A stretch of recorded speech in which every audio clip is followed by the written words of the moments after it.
उसके बाद है मेरे पास एग्जाम्पल 3 में हम ये सीखेंगे कि हम फाइल के अंदर डेटा राइट कैसे करेंगे। अब तक हमने यहाँ पे फाइल बनाना सीखी, फाइल आपके पास क्रिएट हो गई होगी जिन लोगों ने ये कोड एग्जीक्यूट कर लिया।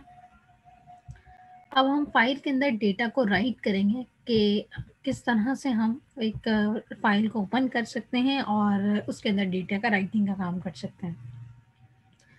सबसे पहले आपने सूडो कोड की बात कर लें तो सबसे पहले आपने ओपनिंग फाइल की, देन आपने एक लूप लगाया जो कि राइटिंग का काम करेगा, और उसके बाद आपने एक मैसेज प्रिंट करा दिया कि डेटा आपके पास फाइल के अंदर राइट हो गया। देन आपने उस फाइल को क्लोज कर दिया। सबसे पहले मेरे पास यहाँ पे एक फाइल पॉइंटर है जिसकी टाइप है फाइल। उसके बाद आपने एक वेरिएबल इनिशियलाइज किया character CH equal to 0। Initially आपने उसमें 0 असाइन किया। उसके बाद आपने फाइल पॉइंटर के अंदर आपने फाइल को ओपन करके उसका एड्रेस स्टोर कर लिया। देन आपने एक लूप चलाया और लूप चलाने के बाद आप जो डेटा देंगे वो डेटा आपके पास उसके अंदर जाके स्टोर हो जाएगा। लूप चलेगा उस वक्त तक जब तक आप यहाँ पे एंटर नहीं कर देते। /n का मतलब ये हुआ नेक्स्ट लाइन।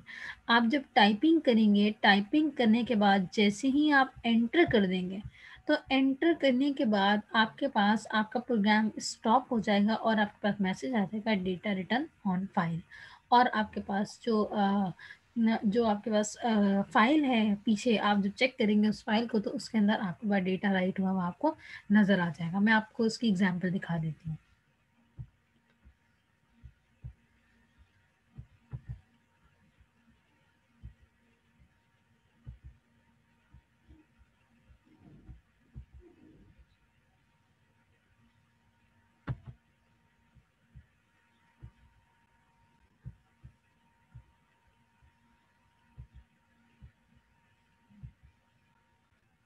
ये मेरे पास कोड मौजूद है। कोड में आपको एक्सप्लेन कर दूंगी।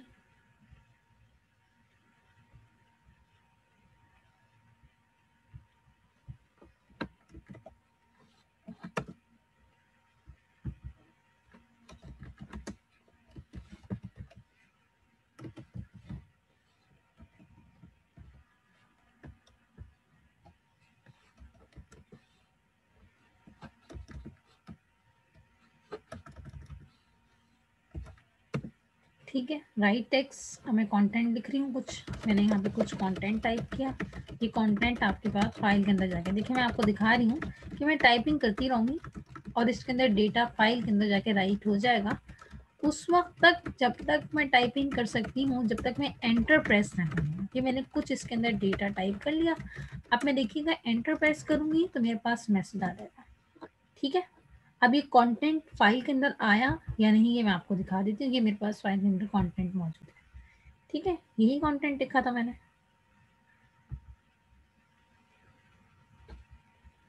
अगर आपको इसमें कोई कंफ्यूजन है तो मैं आपको ऐसा कंटेंट लिख देती हूँ जो आपको समझ में आ जाए। ठीक है,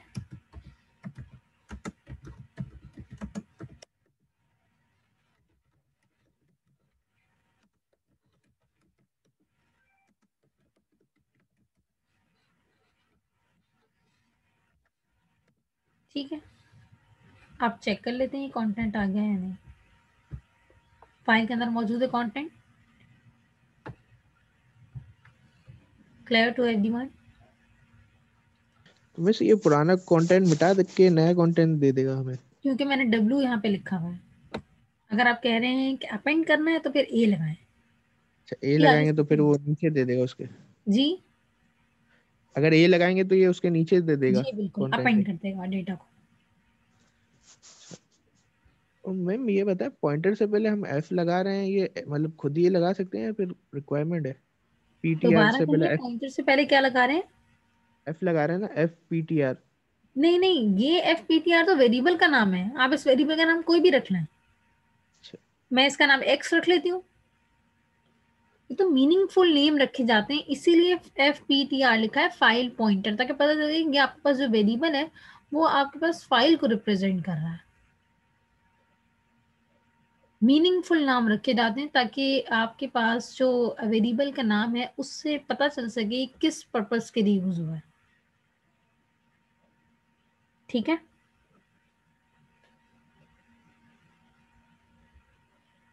एंटर करने पे आपका प्रोग्राम स्टॉप होगा, राइटिंग स्टॉप होगी, अदरवाइज आपकी राइटिंग स्टॉप नहीं होगी। ठीक है,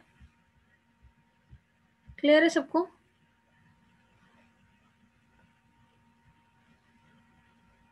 परफॉर्म कर लें, मुझे बता दें कोई एरर है तो मैं उसको सॉल्व कर दूंगी, अदरवाइज कंटिन्यू करूंगी।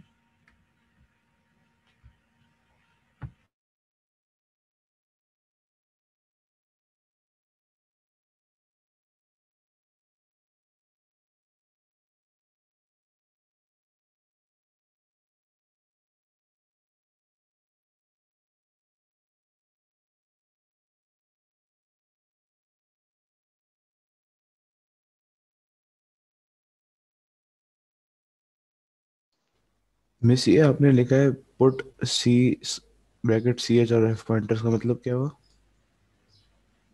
सी एच इक्वल्स टू गेट 4 आपके पास कैरेक्टर लेने के लिए है, आपसे कैरेक्टर लेके और सी एच के अंदर आपके पास आपसे सी एच के थ्रू कैरेक्टर्स आपसे इनपुट ले रहा है गेट 4, और उसके बाद फाइल का जो पॉइंटर है उसमें ले जाके स्टोर कर देगा डेटा को।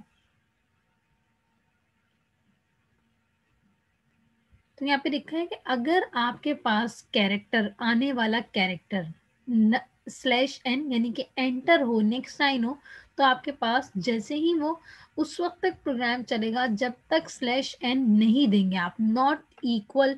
इसका मतलब ये होता है कि उस वक्त तक चले जब तक आपके पास ये कंडीशन ट्रू ना हो जाए। अब जैसे ही आपके पास equal equal to slash n होगा आपका प्रोग्राम स्टॉप हो जाएगा और कंडीशन यहाँ से ट्रू के बाहर आ जाएगा। उस वक्त तक आपके पास ये लूप चलता रहेगा जब तक आप एंटर नहीं प्रेस कर देते। स्लैश एन आपके पास नेक्स्ट लाइन को रिप्रेजेंट कर रहा है, गेट 4 आपसे कैरेक्टर इनपुट ले रहा है, पुट सी जो आपसे डेटा इनपुट ले रहा है वो आपके पास फाइल के अंदर जाके प्रिंट कर देगा।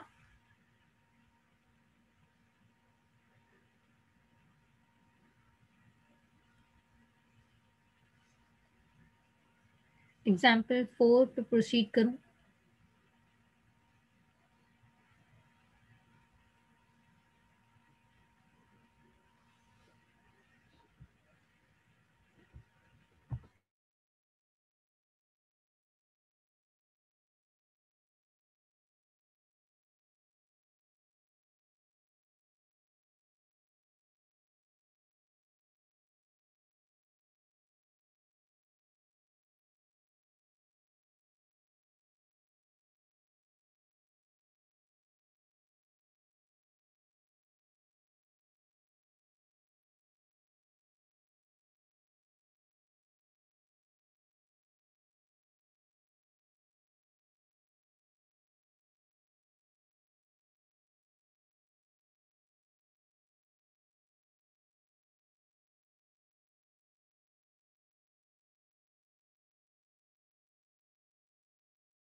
Hello miss.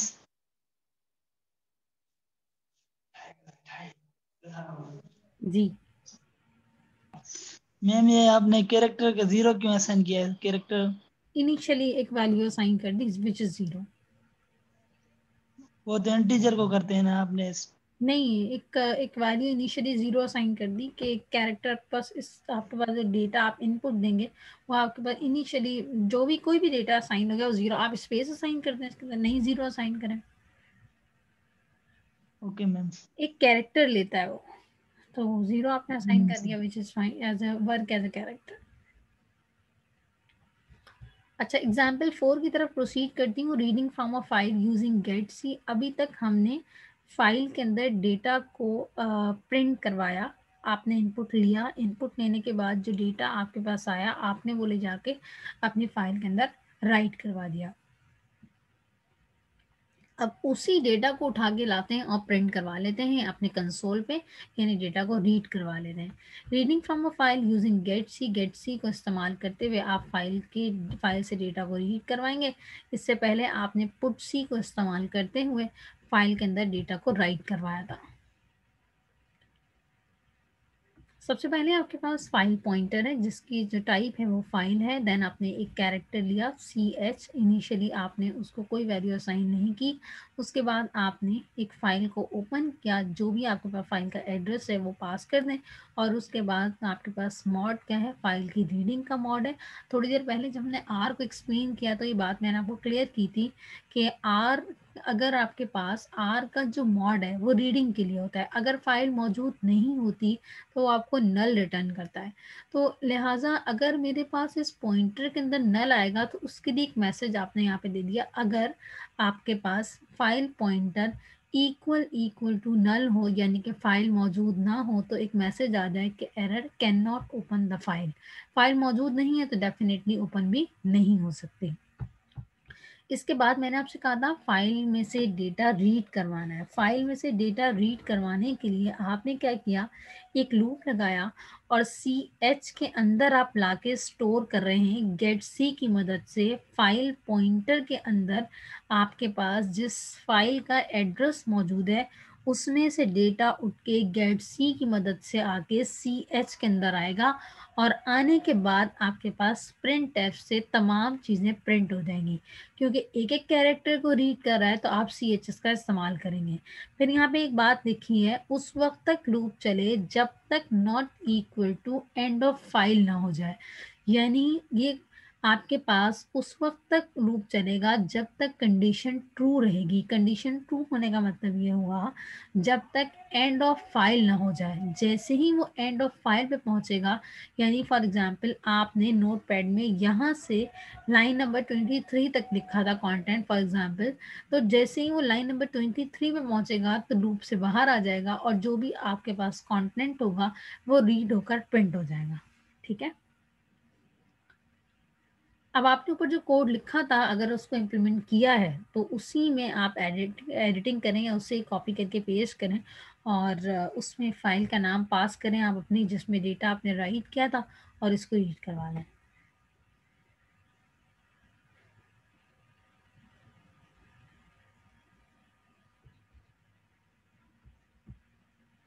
मेरे पास अगर एग्जाम्पल है तो मैं आपको दिखा देती हूँ।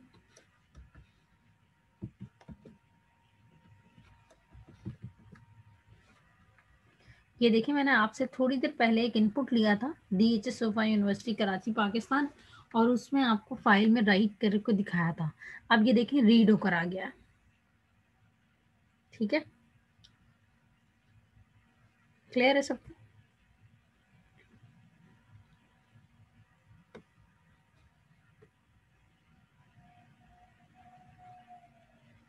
एग्जाम्पल 4 तक किसी का कोई सवाल है? मैम ये गेट सी क्या फंक्शन कैच कर रहा है? जी, गेट सी आपके पास आप कैरेक्टर्स गेट करके ला रहा है फाइल में से।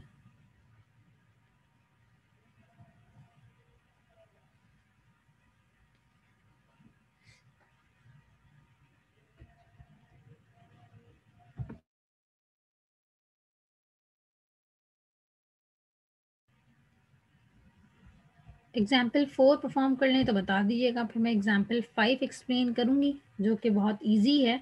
बस आपके पास यहाँ पे अपेंड का काम हो रहा है। बेसिकली आपने जो ऊपर एग्जाम्पल परफॉर्म की थी थोड़ी देर पहले, राइटिंग का काम किया था, यहाँ पे जो भी आपने फाइल का नाम पास किया था वही रहने दीजिएगा। फॉर एग्जाम्पल यहाँ पे जो नाम था वो था माई फाइल और उसमें कंटेंट लिखा हुआ था कोई भी, जैसे मैंने अभी DHS सोफा यूनिवर्सिटी लिखा, तो आप उसके अंदर कंटेंट वही रहने दें, बस यहाँ पे मॉड की जगह ए पास कर दें। तो आप जब इस प्रोग्राम को एग्जीक्यूट करेंगे तो DHS सोफा यूनिवर्सिटी अपनी जगह पे मौजूद रहेगा और उसके नीचे से आपके पास जो भी कंटेंट है वो राइट हो जाएगा। फाइल पॉइंटर है जिसकी टाइप फाइल है, देन आपने एक कैरेक्टर लिखा जिसको 0 से इनिशियलाइज किया, एड्रेस पास किया, मॉड आपने ए लिया, आपने कहा उस वक्त तक डेटा को राइट करना है जब तक एंटर ना पास हो जाए, और पुट सी की मदद से आपके पास जो भी कंटेंट आया है उसको राइट करवा दें फाइल के अंदर। ठीक है, वैसे ये उसके नीचे से तो नहीं हो रहा मेरे पास, फौरन उसके नेक्स्ट वर्ड से शुरू हो जाता है, तो कोई स्लैश एन वगैरह देना पड़ेगा? और उसके लिए फिर आपको कंडीशन मार्क करनी पड़ेगी। अभी उसके आगे से शुरू होगा क्योंकि आपने यहाँ पे लिखा होगा, जैसे ये जो मैंने आपसे, आप कह रहे हैं ना कि इसके नीचे से नहीं हो रहा, इस पे बात करेंगे थोड़ी देर में कि फॉर्मेटेड चीजें कैसे जाएंगी। ठीक है, ठीक।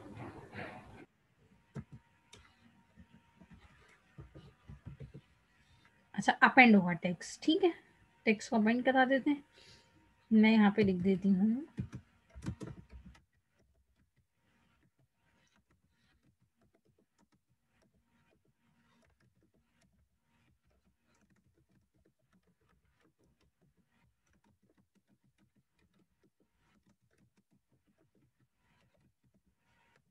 ठीक है।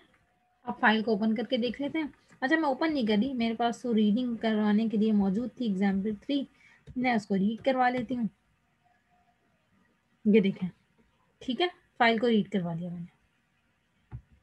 आपने देखा ये कंटेंट नीचे आ रहा है, DHS सोफा यूनिवर्सिटी और मोहम्मद अली जिन्ना यूनिवर्सिटी कराची पाकिस्तान। ठीक है, ये अपेंड हो गया डेटा आपके पास। आप स्पेस देना चाहते हैं, नेक्स्ट लाइन में करना चाहते हैं, ये सारी चीज़ें फॉर्मेटिंग की हैं। आप इस कोड से खेलें तो आप चीज़ें सीख जाएंगे। कहीं स्लैश देखें, /t कहाँ लगेगा, देखें /n कहाँ लगेगा, आप उसमें चीज़ों को लिख के देखें, कोड को देखें क्या रिजल्ट आ रहा है, चीज़ें क्लियर हो जाएंगी आपको।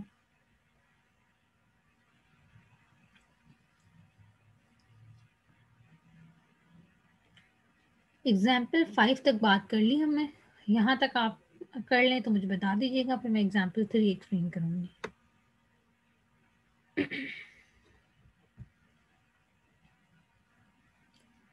यहाँ तक किसी का कोई सवाल है?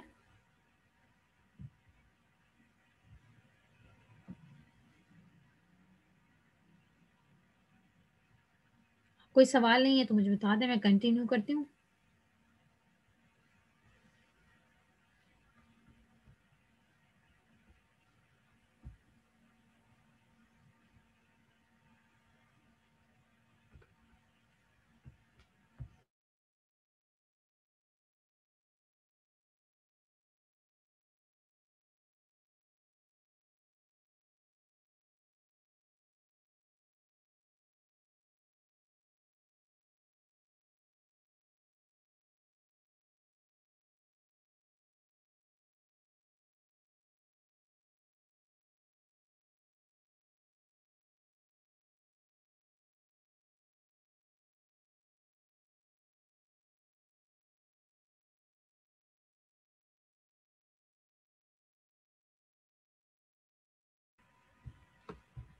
एग्जाम्पल 5 के अंदर आपके पास ये है, आपका जो डेटा ऑलरेडी मौजूद था फाइल के अंदर, जो हमने W की मदद से राइट करवाया था, उसी के अंदर कंटेंट जस्ट अपेंड करा दिया। आपने उसकी जगह पर स्मॉड ए पास कर दिया। तो आप ये देखिए, मैंने जो सबसे पहले फाइल के अंदर डेटा राइट कराया था वो था DHS सोफा यूनिवर्सिटी। ठीक है, अभी थोड़ी देर पहले मैंने कहा कि मैंने अपेंड करवाया है, तो ये देखिए अपेंड टेक्स्ट इन फाइल, तो मैंने ये कुछ कंटेंट आपके सामने यहाँ पे लिखा था, वो जाके उस फाइल के अंदर जहाँ पे DHS सोफा यूनिवर्सिटी लिखा हुआ था उस फाइल के अंदर अपेंड हो गया। अब मैंने आपको बस फाइल ओपन नहीं करके दिखाई, मैंने आपको डायरेक्टली जो डेटा मौजूद था उसके अंदर मैंने यहाँ से आपको रीड करवा के दिखा दिया कि इसके अंदर अपेंड हो गया। ठीक है, अगर आप कहते हैं तो मैं इसको एग्जीक्यूट करके आपको दिखा देती हूँ। ठीक है, ये फाइल के अंदर मैंने डेटा राइट करवाया था और जहाँ से मैंने फाइल रीडिंग का काम किया था, मैंने उससे फाइल को रीड करवाया, तो मेरे पास ये कंटेंट रीड होकर आ गया। क्लियर?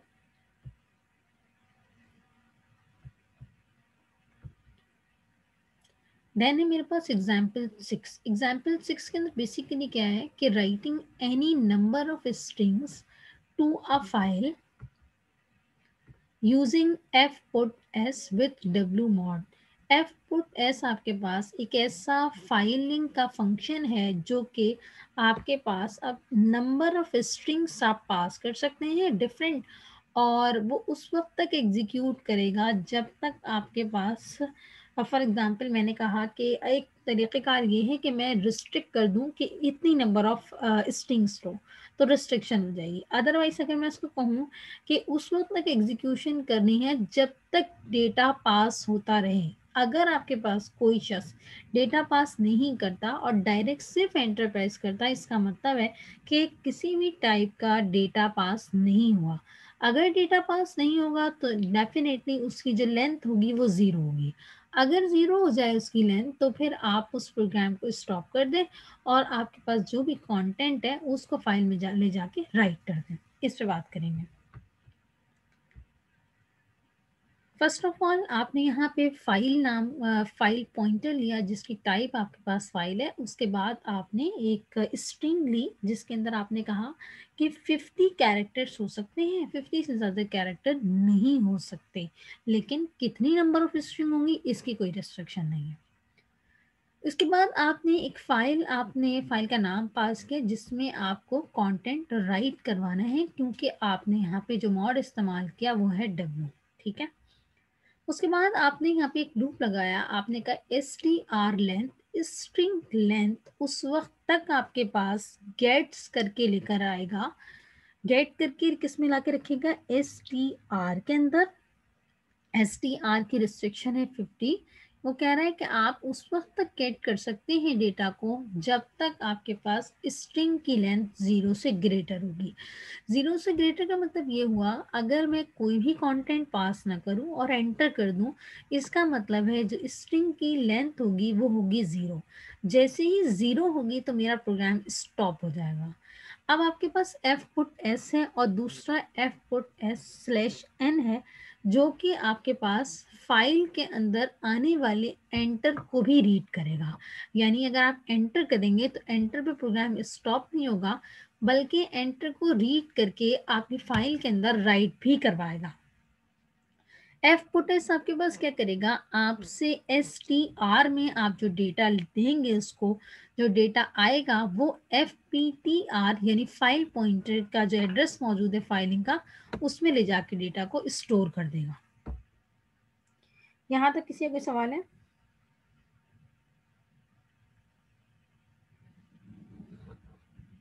मैं इस प्रोग्राम को एग्जीक्यूट भी करके दिखा देती हूँ।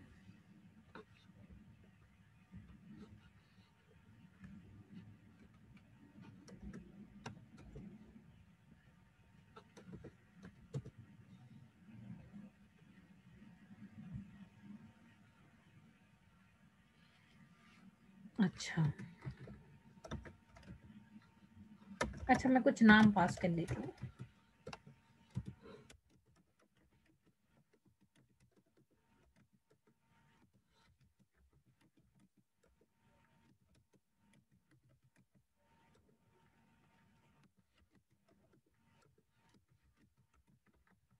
ठीक है, कोई रिस्ट्रिक्शन नहीं है। देख रहे हैं आप मैं कितनी स्ट्रिंग्स पास कर रही हूँ?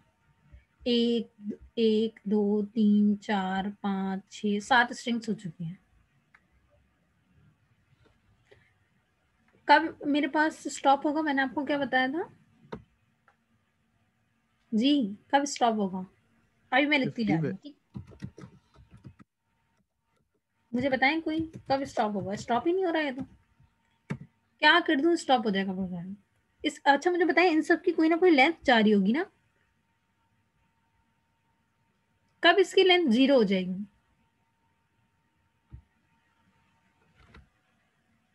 जी, कब लेंथ 0 होगी? हम ऐसे ही एंटर कर दें, जी, ऐसे ही एंटर कर दें, आपकी आवाज बहुत स्लो आ रही है मुझे। हम ऐसे ही एंटर कर दें। जैसे ही मैं एंटर कर दूंगी तो इसका मतलब ये हुआ मैंने स्पेस पास कर दिया। ये देखिए मैंने एंटर कर दिया, प्रोग्राम स्टॉप हो गया। अब ये डेटा मेरे पास फाइल के अंदर राइट हो जाना चाहिए। कहीं से रीड करवा के देख लेते हैं, अगर वो फाइल का नाम वहां पे मौजूद होगा तो वो राइट होकर आ जाएगा। अच्छा, ये मौजूद नहीं था इस रीडिंग के अंदर।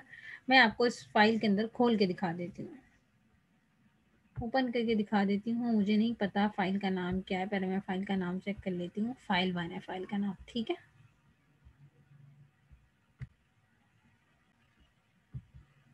ये देखिए राइट हुआ है।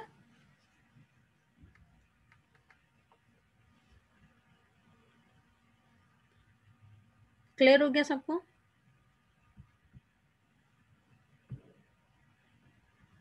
फिफ्टी तो स्ट्रिंग की लेंथ है, एंटर पे स्टॉप होगा। 50 स्ट्रिंग की लेंथ है, अगर मैंने 50 से ज्यादा दे दिया तो एरर आएगा मेरे पास।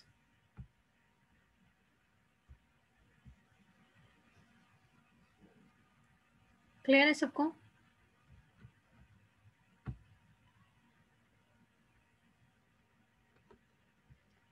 एग्जाम्पल 6 का जो पार्ट बी है वो बिल्कुल इसी तरह से काम करेगा, लेकिन आपके पास फिक्स नंबर ऑफ स्ट्रिंग्स होंगे, ठीक है।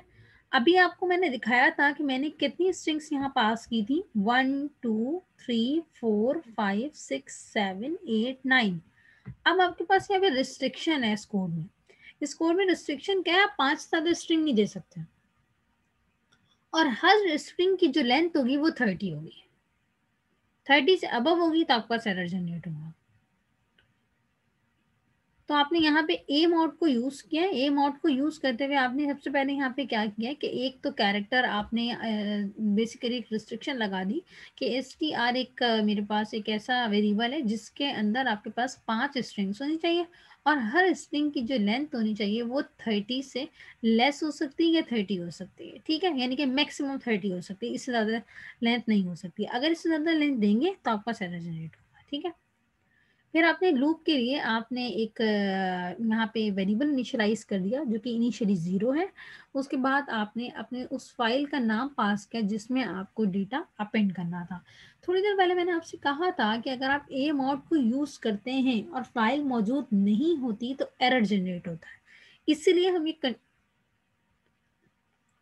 इसीलिए यहाँ पे हम एक कंडीशन मार्क करते हैं कि अगर फाइल पॉइंटर के अंदर नल आ जाए तो आप मैसेज प्रिंट करवा दें कंसोल पे कि एरर रखकर ड्यूरिंग द ओपनिंग फाइल या इन ओपनिंग द फाइल, या आप किसी भी टाइप का मैसेज करवा देंगे यूज़र को पता चल जाए, पता चल सके कि फाइल मौजूद नहीं है, जिसकी वजह से एरर जनरेट हो रहा है।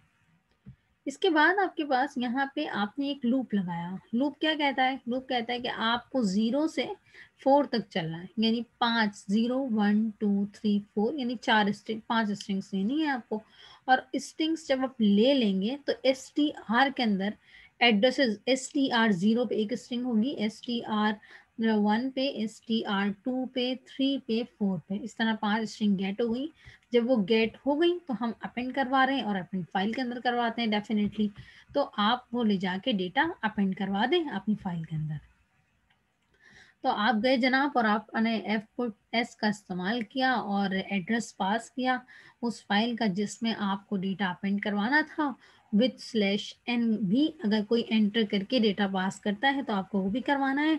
तो एज इट इज डेटा जाके प्रिंट हो गया, ठीक है। किसी का कोई सवाल है यहाँ तक?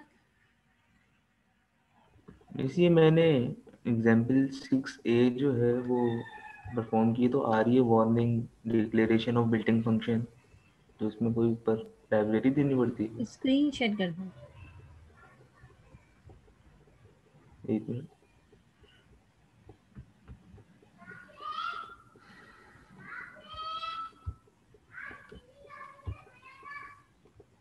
ये देखें ये नीचे आ रहा है। एक मिनट, सबसे पहले अपने फाइल पॉइंटर दिया, उसके बाद अपने कैरेक्टर दिया, अपने पास 30 की स्ट्रिंग है। अरे ये वाली 6A, ये क्या है, कोड क्या है, करना क्या था उसमें? ये वही है ना जो हमने स्ट्रिंग की नाम वगैरह प्रिंट करवाए हैं आपने भी। ओके, सबसे पहले आपने यहाँ पे लेंथ पास कर दी, ठीक है 50। उसके बाद आपने यहाँ पे मॉड पास किया, न्यू फाइल डॉट टी की एक फाइल आपके पास क्लीन एंड मौजूद होगी, एंड गेट एस लिखना था। एक मिनट मुझे चेक करने दें। नहीं मेरा रन तो हो रहा है, सब हो रहा है। फिर एरर क्या आ रहा है? नीचे कुछ लिखा हुआ है ना, declaration of built in function, तो ये क्या इसका होता है मतलब? क्या लिखा हुआ है? या compatible। अच्छा, वो कह रहा है कि आपके पास जो str लेंथ है वो इस वक्त इनकम्पैटिबल है। हो सकता है आपके कंपाइलर में इसकी डेफिनेशन या इसके लिए कोई लाइब्रेरी की आपकी जरूरत होती है, वैसे जरूरत होती नहीं है। तो यानी वो कह इसका रहा है कोई कि एक मतलब मसला तो नहीं है ना? फॉर्मेट आप लगा दें, ऊपर कोई स्ट्रिंग की अगर लाइब्रेरी मौजूद है तो आप लगा दें। वैसे आपका काम तो सही हो रहा है ना, कोई मसला तो नहीं हो रहा। जी नहीं नहीं, अगर मसला अगर नहीं हो रहा, देखिए मैंने बोला। कोई ब्रैकेट का इशू है, कोई और इशू है तो उसको एक दफा चेक कर लें तो पता चल जाएगा। वैसे ब्रैकेट का इशू है नहीं, क्योंकि अगर एरर आता है तो ब्रैकेट का इशू होता है। चलिए ठीक है, यही कुछ। कुछ चीजें कंपाइलर टू कंपाइलर वेरी करती हैं, फिर आपको उनके लिए कुछ चीजें ऐड करनी पड़ती हैं या फिर लाइब्रेरीज लगानी पड़ती हैं।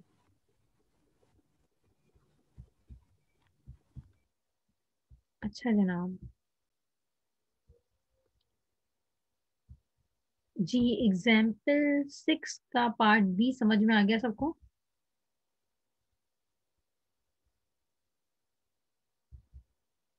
एग्जाम्पल 6 समझ में आ गई सबको?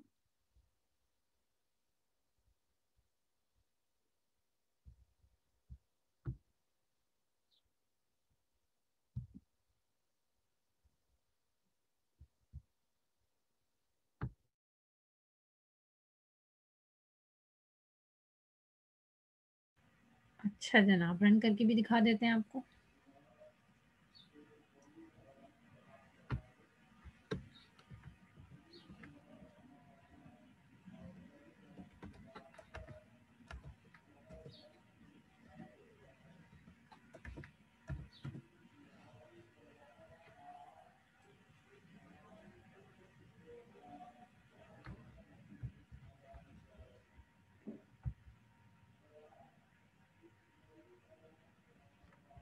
एक मिनट में देख लूँ कोड किस फाइल में मौजूद है, उसका एड्रेस क्या है।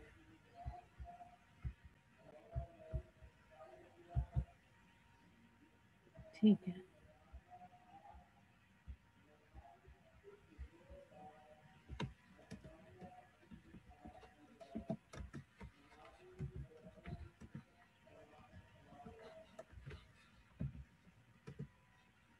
अच्छा, मैंने कहा था लेंथ है 5, ठीक है। अब मैं पास कर रही हूँ।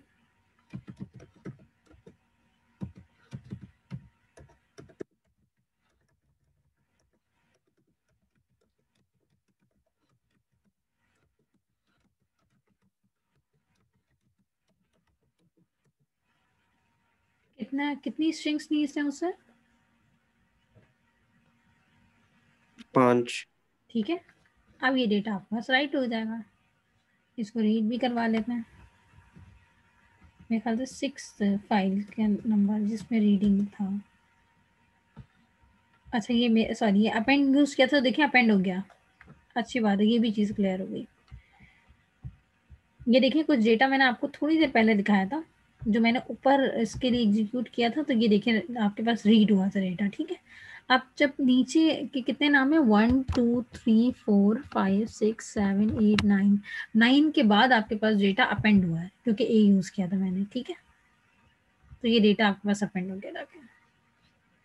1 2 3 4 5 6 7 8 9, ये नीचे डेटा अपेंड हुआ है 1 2 3 4 5, ठीक है। क्लियर हो गया सबको? अपेंड का कॉन्सेप्ट भी क्लियर हो गया?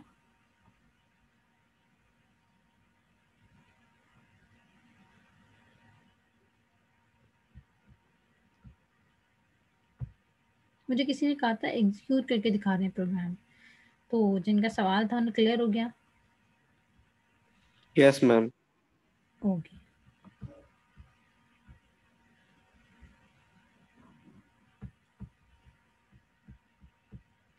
3 मिनट बाद ये मीटिंग एंड हो जाएगी, इसी लिंक से दोबारा ज्वाइन कर लीजिएगा। फिर मैं एग्जाम्पल 7 से कंटिन्यू करूँगी। फिर मेरे पास है 7, 8 देन 9।